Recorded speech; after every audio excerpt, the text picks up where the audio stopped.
पूरी दुनिया में आज कई प्रकार की चिकित्सा पद्धतियां हैं, जैसे कि एलोपैथी, होम्योपैथी, आयुर्वेदिक। आयुर्वेदिक की नाड़ी चिकित्सा पद्धति के बारे में आज हम चर्चा करेंगे और जानेंगे नाड़ी परीक्षण का वैज्ञानिक रहस्य। यदि आपने हमारा चैनल सब्सक्राइब कर लिया है, फेसबुक पेज को फॉलो कर लिया है, तो आपका बहुत बहुत धन्यवाद। और यदि नहीं किया है, आप हमारा वीडियो पहली बार देख रहे हैं, तो कृपया चैनल को सब्सक्राइब जरूर करें।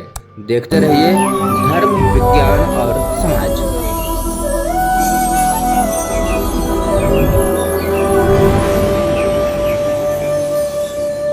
दोस्तों नमस्कार, आज के इस अंक में आपका हार्दिक स्वागत है। आज हम बात कर रहे हैं आयुर्वेद में नाड़ी परीक्षण के वैज्ञानिक रहस्य के बारे में। नाड़ी परीक्षण के बारे में चरक संहिता, सुश्रुत संहिता, शारंगधर संहिता, भाव प्रकाश, योग रत्नाकर आदि ग्रंथों में वर्णन है। महर्षि सुश्रुत अपनी योगिक शक्ति से समस्त शरीर की सभी नाड़ियां देख सकते थे। एलोपैथी चिकित्सा पद्धति जांच पर आधारित होती है, टेस्ट पर आधारित होती है। कई बार ऐसा होता है कि जांच पर जांच होती रहती है, लेकिन बीमारी का पता नहीं चल पाता। वहीं दूसरी ओर नाड़ी परीक्षण विधि में एक्सपर्ट नाड़ी परीक्षक नाड़ी पकड़कर बता देता है कि शरीर के अंदर कौन सा दोष है, क्या बीमारी है, शरीर में कहाँ पर गांठ है, कहाँ पर किडनी है, पथरी है, ट्यूमर है। ये सारी चीज़ें एक्सपर्ट नाड़ी परीक्षक तुरंत बता देता है। और तो और कुशल नाड़ी परीक्षक नाड़ी पकड़कर यह भी बता देता है कि एक हफ्ते पहले आपने क्या खाया था जिसकी वजह से आप बीमार हुए हैं। छोटी मोटी समस्याओं से लेकर के बड़ी से बड़ी गंभीर बीमारियों का इलाज भी नाड़ी वैद्य आसानी से कर लेते हैं बिना किसी डायग्नोसिस के, जबकि क्वालिफाइड डॉक्टर भी कई बार इन गंभीर बीमारियों का इलाज नहीं कर पाते, और यदि करते हैं तो उसके साइड इफ़ेक्ट पैदा हो जाते हैं। असाध्य रोगों की जानकारी के साथ साथ भविष्य में कौन सी बीमारियां होने की संभावना है, इसका पता भी नाड़ी परीक्षण के माध्यम से लगाया जा सकता है।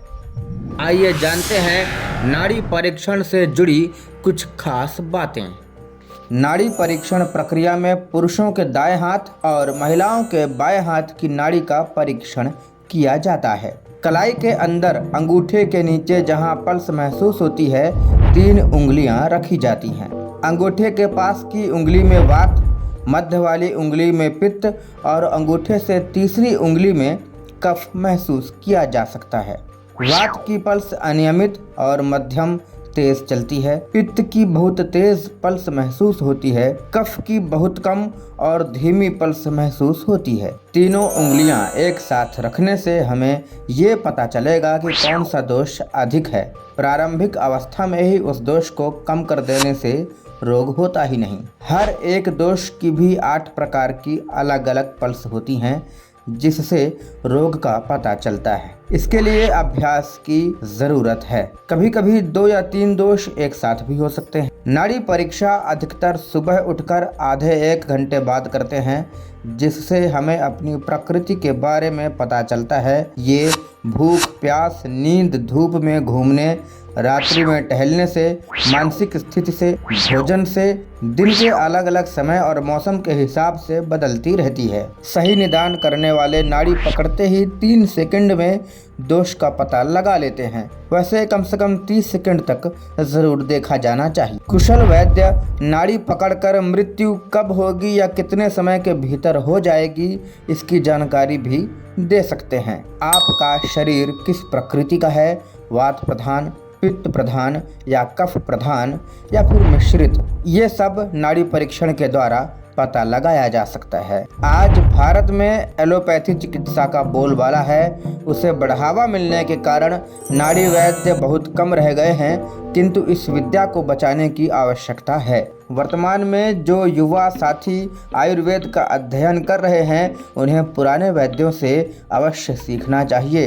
हमारा उद्देश्य किसी भी प्रकार की चिकित्सा पद्धति को नीचा दिखाना या उसकी बुराई करना नहीं है। सभी प्रकार की चिकित्सा पद्धतियों का अपना अपना महत्व है, किंतु आयुर्वेदिक चिकित्सा पद्धति बहुत पुरानी है। शास्त्रों में भी इसका वर्णन है, यहाँ तक कि आधुनिक चिकित्सा पद्धति की किताबों में भी फादर ऑफ सर्जरी सुश्रुत ऋषि को बोला गया है। भारत देश के अनेकों ऋषि मुनियों ने जंगलों में जड़ी बूटियों पर गहन अनुसंधान किया, उसके बाद दवाइयाँ निर्धारित की, चिकित्सा पद्धति निर्धारित की और नाड़ी विज्ञान की पद्धति को विकसित किया, जिससे शरीर को निरोगी रखा जा सके। यदि संभव हो तो आप भी नाड़ी चिकित्सा द्वारा इलाज करवा सकते हैं। इसके अनेकों फायदे हैं बिना किसी साइड इफेक्ट के।